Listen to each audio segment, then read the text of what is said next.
ওষুধের মূল্য বৃদ্ধির প্রত্যাহারের দাবিতে বড়ুয়াতে শুক্রবার বিকালে বিক্ষোভ কর্মসূচি।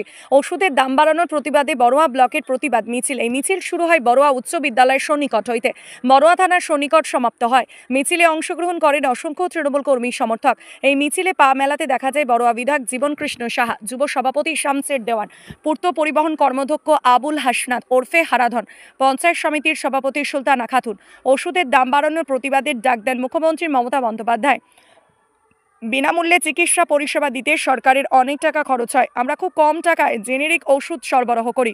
স্বাস্থ্য বিমাতেও জিএসটি চাপিয়ে দিয়েছি। একটা নতুন ধর্মকে আমদানি করতেই কি কেন্দ্রীয় সরকার আছে, প্রশ্ন তুলছেন মুখ্যমন্ত্রী। ওষুধের মূল্য বৃদ্ধির প্রত্যাহারের দাবি স্লোগান দিতে থাকে তৃণমূল কর্মী সমর্থকরা। বড়ুয়া বিধায়ক জীবন কৃষ্ণ সাহা বলেন, গরিব মানুষের সঙ্গে প্রতারণা করছে কেন্দ্রের বিজেপি সরকার। এই বিজেপি সরকার জনবিরোধী কার্যকলাপ দীর্ঘদিন ধরে করে চলেছে। তারই প্রতিবাদে আজ আমরা বড়ুয়াতে প্রতিবাদ মিছিল করা হলো। খারাপ মাঠে আমরা আজকে কিন্তু মিলিত হয়েছে মিছিল কেন্দ্রের ওষুধের দাম বৃদ্ধির যে প্রতিবাদে আজকে আমরা পথে নেমেছি।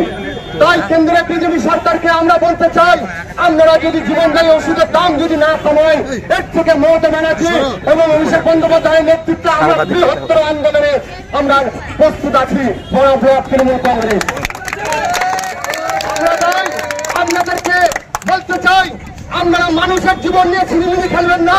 মানুষকে এর আগে গ্যাসের দাম বৃদ্ধি করেছেন, প্রত্যেকটা জিনিসের দাম বৃদ্ধি করছেন, আর এদিকে পশ্চিমবঙ্গের যে প্রাপ্য টাকা সেটা পশ্চিমবঙ্গ সরকারকে বঞ্চিত করছেন।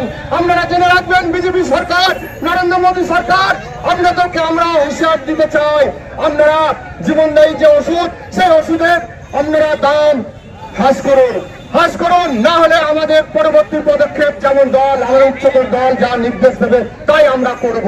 যাই হোক, যারা বিভিন্ন গ্রাম থেকে বিভিন্ন অঞ্চল থেকে এসছেন তাদেরকে আবারও একবার অসংখ্য ধন্যবাদ, সম্মান, প্রণাম জানাচ্ছি।